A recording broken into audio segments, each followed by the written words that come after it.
Some things aren't meant to be rushed, like shaping clay with your hands, feeling the cool earth spin beneath your fingers, and watching something beautiful take form little by little. Here, in a sunlit studio, the scent of fresh clay lingers as you learn the delicate balance of pressure and patience. Guided by skilled potters, you'll shape, carve, and create, each piece carrying the imprints of your touch, your rhythm, your story.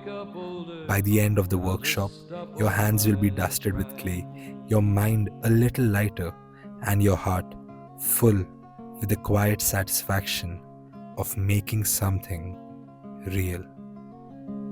Catch a boat to England, baby, maybe to Spain.